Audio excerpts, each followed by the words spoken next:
Bonjour, le Japon c'est souvent vu comme un rêve. Les gens disent que c'est propre, que c'est calme, que les gens sont polis, c'est incroyable. Et c'est vrai sur beaucoup d'aspects, vivre ici c'est incroyable. Mais ce qu'on montre moins, c'est l'envers du décor. Parce que la réalité c'est que vivre au Japon c'est aussi plein de galères, de frustrations et de petites batailles qu'on doit mener tous les jours. Alors aujourd'hui, dans cette vidéo, j'ai envie d'être 100% honnête avec vous et je vais vous raconter les difficultés de vivre au Japon.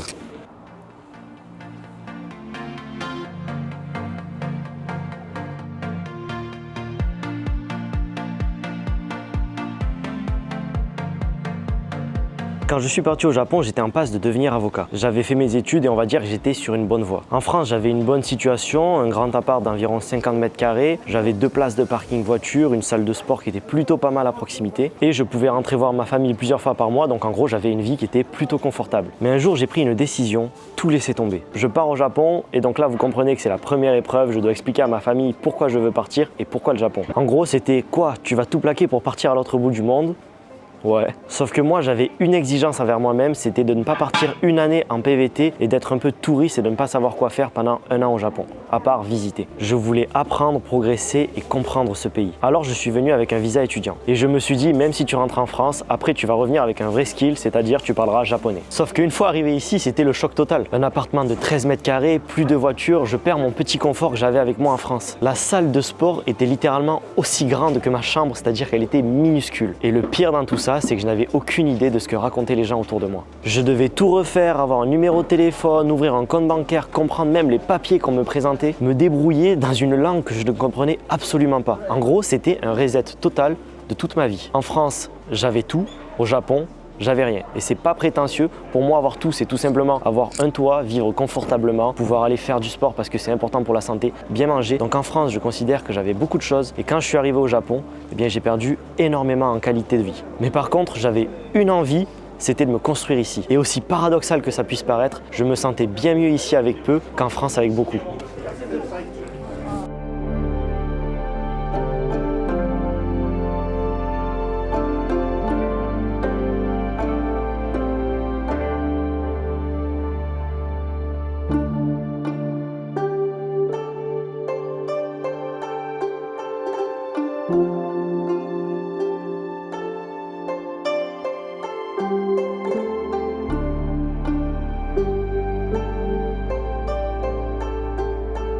Le japonais, ce n'est pas juste une langue, c'est un système complet. 3 écritures, une grammaire inversée, des niveaux de politesse et des subtilités culturelles. Et surtout cette fameuse expression kuki o yomu, c'est-à-dire lire l'air. En gros ici, ce qui n'est pas dit est souvent le plus important. Tu demandes un truc et on peut te répondre « Ah, c'est un peu difficile » et là il faut comprendre que c'est non. Toi tu penses que c'est encore possible, alors tu insistes, tu poses plusieurs questions, mais en fait c'était juste un non poli depuis le début. Et ça peut créer une certaine distance, parce qu'on réalise qu'au-delà de la langue, il y a une façon complètement différente derrière de penser. Donc, avant de comprendre la culture japonaise, ça passe forcément par comprendre sa langue. Et comprendre sa langue, c'est forcément l'apprentissage de la langue japonaise. Comme vous l'avez vu, le japonais, c'est aussi et surtout une façon de penser. Et pour vous aider à apprendre la langue, je vais justement discuter avec un prof de japonais au téléphone pour vous montrer concrètement comment progresser rapidement en japonais. Et ce, même si vous débutez. Cette vidéo est sponsorisée par Italki. Le concept est simple, vous choisissez un prof qui peut être natif, vous réservez votre cours en ligne et tout simplement, vous apprenez, vous faites votre leçon avec votre professeur. Et ce, depuis chez vous et à votre rythme. Et ça change tout. Il y a des profs dans de nombreuses langues, donc ça peut être anglais, japonais, coréen, français également. Et pour tous les budgets, ça peut être un prof, un budget. Donc ça, je vous laisse voir directement sur le site. Ce que j'aime beaucoup avec Italki, c'est que les cours sont hyper personnalisés. Le prof s'adapte à votre niveau, à vos objectifs, et là vous allez voir que la courbe de progression, elle est comme ça.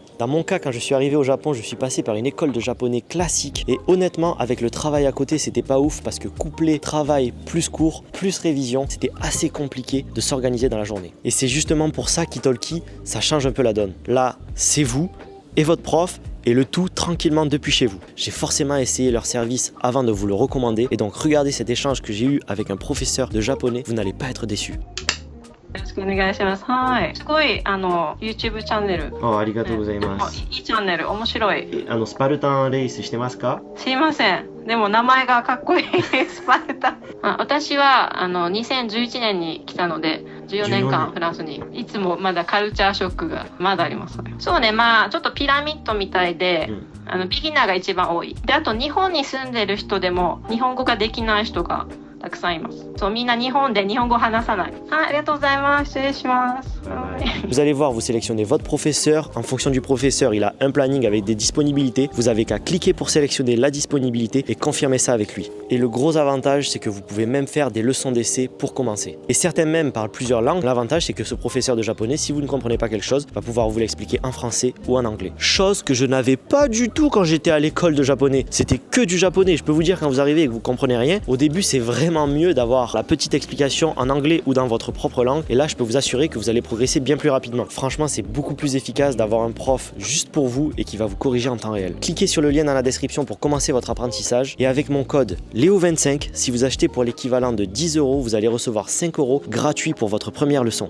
Attention, l'offre est limitée aux 50 premiers utilisateurs, donc si vous voulez en profiter, ne traînez pas trop. Merci beaucoup à Italki d'avoir sponsorisé cette vidéo. Et honnêtement, si j'avais su qu'Italki existait quand j'ai commencé à apprendre le japonais, j'aurais évité des mois de galère. Mais sur ce, nous, on retourne à la vidéo. Quand vous vivez au Japon, même après des années, vous allez rester un gaikokujin ici. Ce mot veut tout simplement dire personne de l'extérieur. En gros, vous êtes un étranger. Tu peux parler japonais, être marié, payer tes impôts ou même avoir une entreprise ici, tu resteras toujours le mec de l'extérieur. Et honnêtement, c'est pas méchant, c'est juste culturel. Le Japon est un pays qui est plutôt homogène avec ses codes, sa culture et sa logique. Mais attention, ne me faites pas dire ce que je n'ai pas dit. Ça ne veut pas du tout dire que les Japonais vont être méchants avec vous ou ne vont pas vous accueillir, et ça, bien au contraire. Justement, certains Japonais vont vous dire « c'est marrant, ta façon de penser est bien plus japonaise que certains Japonais eux-mêmes ». Tout ça pour vous dire que si vous faites l'effort, vous pouvez quand même très bien vous intégrer ici. Et ça, honnêtement, les Japonais le reconnaissent. Mais comme je le dis souvent, ça reste écrit sur notre visage, c'est comme ça, on n'a pas des têtes de Japonais, on ne vient pas du Japon, on restera toujours le gars qui vient d'ailleurs. Tu as beau être très bien intégré, voire même mieux que certains Japonais, on restera toujours le gaikokujin ici. Et ça, que vous le vouliez ou non, c'est juste un fait. Mais c'est pas la seule difficulté de vivre au Japon. Il faut comprendre que quand vous arrivez ici, en général, je dis bien en général, vous êtes tout nu. C'est bien sûr une image, tout ça pour vous dire que vous n'avez pas d'historique, vous n'avez pas de réseau, vous n'avez pas forcément d'amis ni de famille quand vous arrivez ici, vous n'avez littéralement aucun contact et vous devez tout vous refaire. En fait, mine de rien, quand on vit dans un pays, quand vous grandissez en France, eh bien vous tissez des relations, des connexions avec des personnes, même si ça ne devient pas forcément des amis, c'est des personnes que potentiellement vous pouvez contacter et du moins vous grandissez dans un espace que vous connaissez parfaitement. Alors qu'ici, dans mon cas, je suis arrivé avec rien du tout et ça, je peux vous dire que vous le ressentez tout de suite. Quand je suis arrivé au Japon, je pensais que mon parcours allait compter. Alors effectivement, il a compté, mais vraiment pas de la manière à laquelle je m'y attendais. Ici, les gens ne regardent pas ce que tu as étudié comme en France, mais ils vont regarder où tu l'as étudié et pendant combien de temps. Un bac, une licence, un master, ils s'en foutent. Ce qui compte, c'est la durée, la régularité et si ton diplôme vient ou non du Japon. Et surtout, le système d'entreprise ici est complètement différent. En France, c'est un peu bizarre, mais on attend que vous soyez littéralement formé pour votre métier avant de commencer. Au Japon, c'est l'inverse, c'est l'entreprise qui vous forme. Vous rentrez dans une entreprise parfois très jeune, généralement sortie d'université, et c'est là que vous allez tout apprendre. Mais vous allez tout apprendre selon la culture, les méthodes de l'entreprise dans laquelle vous rentrez. Et bien sûr, vous pouvez rentrer plus ou moins dans l'entreprise selon vos études et vos contacts. Mais dans tous les cas, c'est l'entreprise qui vous façonne. Donc vous comprenez bien que c'est une autre mentalité et tout simplement une autre logique du travail. Par contre, là, c'est l'heure du petit tips. Votre diplôme va valoir pour une seule chose, pas forcément dans le monde du travail, ça va être pour votre visa. En général, si vous avez effectué des études de moins de 3 ans, ça va être compliqué pour obtenir un visa travail. Donc si vraiment je dois vous donner un conseil parce que vous voulez venir vivre au Japon, faites au moins 3 années d'études en France. Et si vous venez directement avec 5 années d'études, ça va fortement vous aider pour avoir votre visa de travail. Par exemple, dans mon cas, j'avais 5 années d'études en fac de droit et du coup, j'ai directement obtenu un visa de travail de 3 ans, alors qu'en général, mes potes autour de moi, c'était plutôt une année.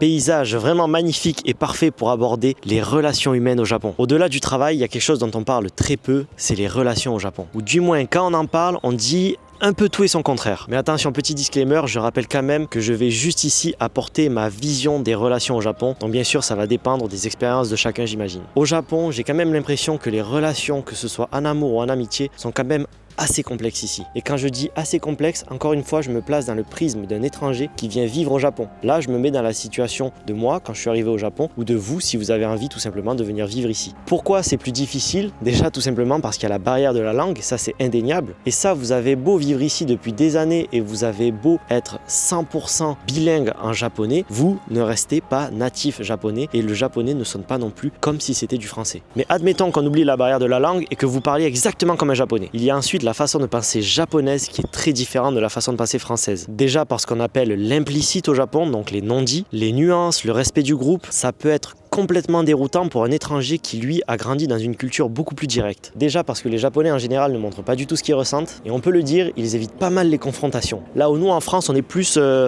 direct. Déjà que ça demande un certain temps pour créer un lien de confiance avec une nouvelle personne, là je peux vous dire qu'avec tous ces éléments, vous comprenez que pour créer un vrai lien de confiance ici, c'est quand même toute une épreuve du combattant. Ce qui fait que beaucoup d'étrangers ici finissent par fonder une famille avec une autre personne étrangère ou sinon avec une personne japonaise mais qui a vécu pendant des années à l'étranger. Et donc il y a forcément un état d'esprit qui est un peu différent de la personne japonaise classique qui n'est jamais sortie du Japon et qui fonctionne vraiment comme un japonais. Et attention, ce n'est pas du tout une critique et c'est pas non plus un rejet du Japon de faire ça, mais simplement parce que c'est plus simple de partager les mêmes codes, la même vision de la vie et de se comprendre sans devoir essayer de traduire chaque émotion. Et ne me faites pas dire ce que je n'ai pas dit, ça ne veut pas dire que c'est impossible d'être heureux avec une japonaise ou un japonais. Et il y a bien des exemples qui montrent que c'est totalement possible. Mais croyez-moi, c'est une vraie adaptation culturelle et ça des deux côtés. Bon, ça c'était pour les relations au Japon. Maintenant, on va passer au prochain point, à la prochaine difficulté de vivre au Japon. Et ça, c'est un point que vous me demandez tous et qui est tellement complexe que je vous prévois une vidéo dédiée qui sortira dans 2 semaines. Sans plus attendre, on va voir comment trouver un appartement au Japon.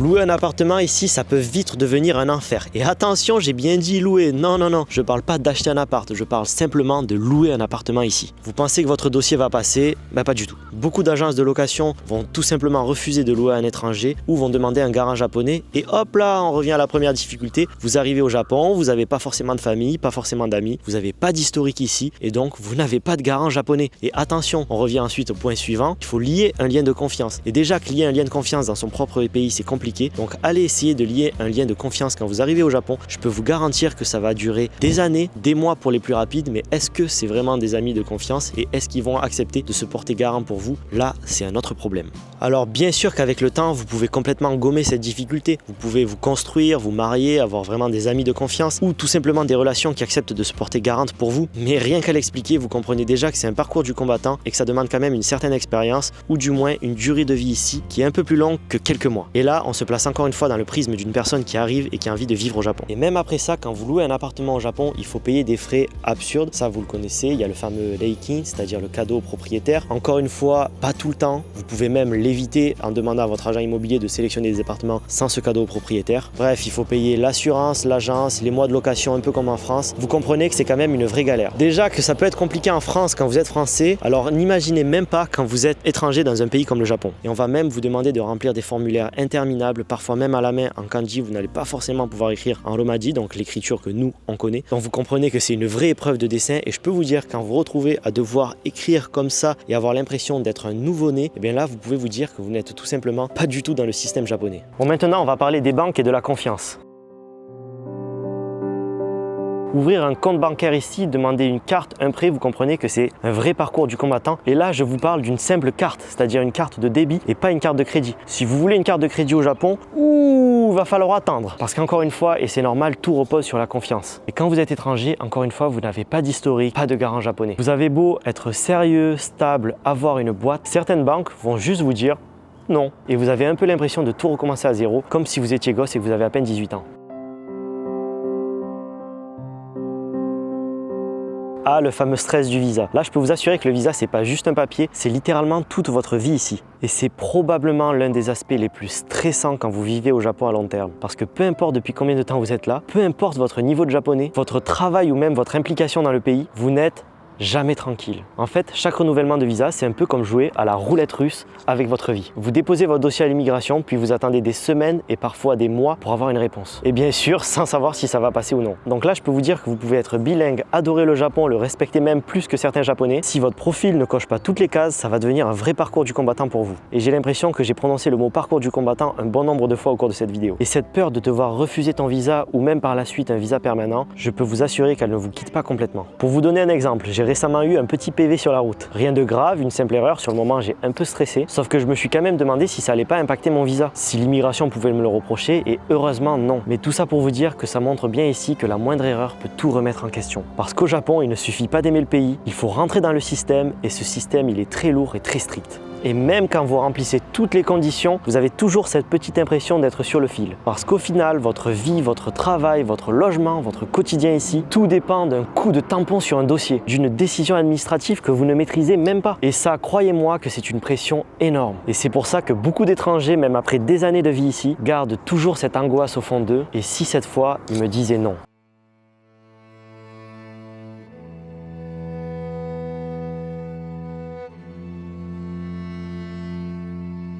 Quand vous êtes étranger, vous vous rendez vite compte quand vous vivez au Japon que vous devez vraiment payer pour exister. Quand je dis payer, bien sûr, ça ne veut pas dire payer plus que les Japonais, ça veut dire faites très attention à ne pas frauder ici. Les impôts, la retraite, l'assurance santé, tout doit être nickel. Et là, on va pas partir du principe que vous êtes de mauvaise foi, mais tout simplement, encore une fois, le système est complexe, c'est pas forcément une langue que vous maîtrisez, donc vous pouvez tout simplement faire rapidement une erreur, juste mal calculer votre retraite, ou tout simplement ne pas avoir compris comment payer le système de santé. Et si vous vous rendez compte que pendant des années vous ne l'avez pas payé, eh bien vous avez quand même un risque de devoir quitter le Japon. Si vous voulez demander la nationalité japonaise ou tout simplement votre visa permanent, je peux vous garantir qu'ils vont regarder tout ça et ils vont regarder si vous avez bien payé. Et au Japon, les erreurs administratives, ça ne passe pas.